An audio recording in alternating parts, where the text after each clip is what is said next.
महादेव कहते हैं, मेरे बच्चे कैसे हो तुम।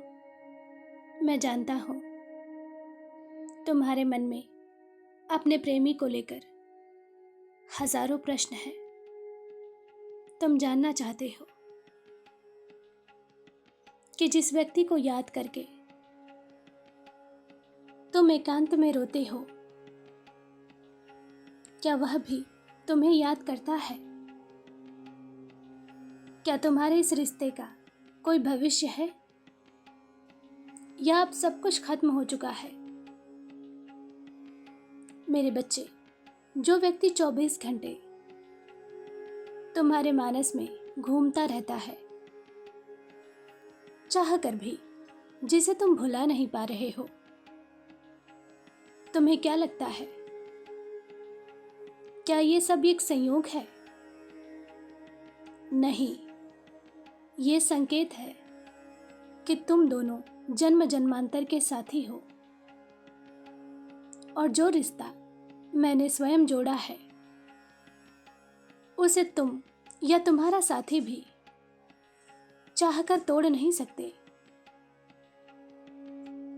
मैं जानता हूं इस संबंध में तुम्हें बहुत दर्द मिले हैं, बहुत आंसू मिले हैं।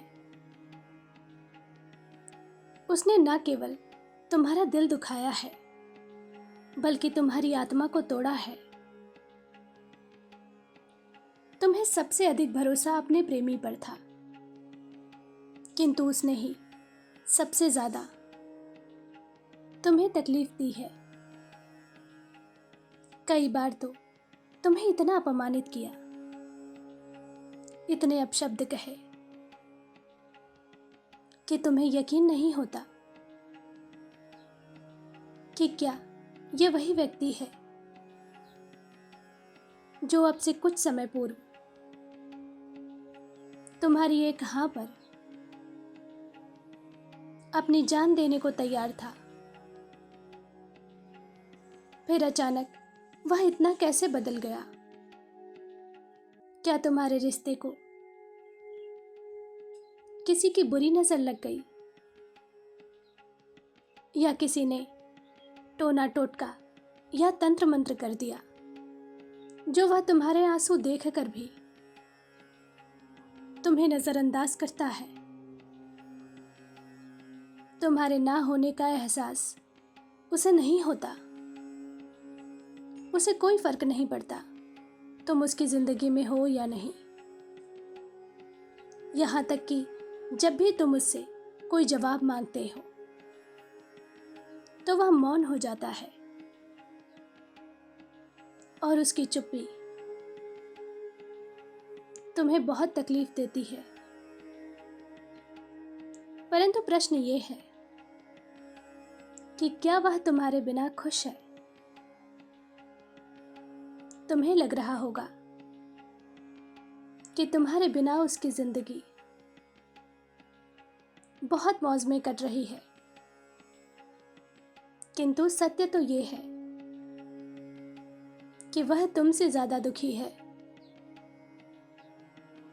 उसकी हर प्रार्थना में तुम शामिल हो।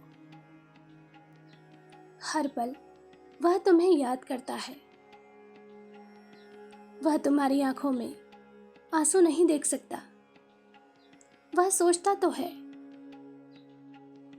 कि वह तुम्हारा दिल नहीं दुखाएगा, तुमसे माफी मांग लेगा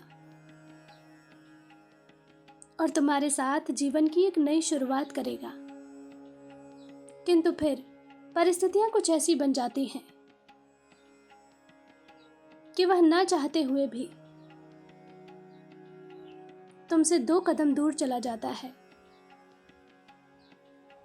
लेकिन ऐसा क्यों हो रहा है? क्योंकि यह मेरी योजना का भाग है। मेरे बच्चे, सब्र रखो। मैं जो कर रहा हूं उस पर भरोसा रखो। बिना किसी प्रश्न के मेरे साथ चलो। तुम्हारा प्रेम मिलन अवश्य होगा, किंतु सही समय आने पर। कई बार तुम सोचते हो कि कुछ भी तुम्हारी मर्जी से नहीं हो रहा। तुम्हारे महादेव भी तुम्हारी याचना को ठुकरा देते हैं, लेकिन सब कुछ तुम्हारे अनुसार ही हो रहा है। तुम्हें लगता है यदि तुम दोनों का मिलन निश्चित है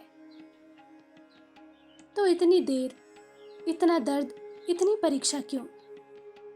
क्योंकि तुम दोनों पुण्य आत्माएं हो। तुम दोनों के मिलन से पूर्व और भी कुछ महत्वपूर्ण कार्य हैं जो तुम्हें करने हैं। कुछ जिम्मेदारियां हैं जो तुम दोनों को निभानी है। इस यात्रा में तुम दोनों एक दूसरे के पूरक हो, एक दूसरे के सहभागी हो। भविष्य में बहुत बड़ी जिम्मेदारी तुम्हारे कंधे पर आने वाली है। यदि तुम्हें अभी तैयार नहीं किया गया तो तुम टूट सकते हो, अपने आत्मा उद्देश्य को बीच में छोड़ सकते हो। तुम दोनों साधारण होते हुए भी बेहद असाधारण हो। तुम्हारा उद्देश्य केवल प्रेम और विवाह तक सीमित नहीं है। तुम्हें लंबी छलांग लगानी है और इसके लिए तुम्हें सीख देना, तुम्हारी आत्मा को तोड़ना आवश्यक था। किंतु तुम दोनों ही अपना अपना पाठ सीख चुके हो। मिलन की शुभ घड़ी नजदीक आ रही है। किसी भी प्रकार की चिंता मत करो, शांत रहो, ध्यान करो। तुमने जिस व्यक्ति का साथ, जिस व्यक्ति का प्यार मुझसे मांगा है, तुम्हें वही मिलेगा, लेकिन बेहतर रूप में। मेरा आशीर्वाद तुम्हारे साथ है। तुम्हारा दिन मंगलमय हो। सच्चे मन से कहो, ओम नमः शिवाय।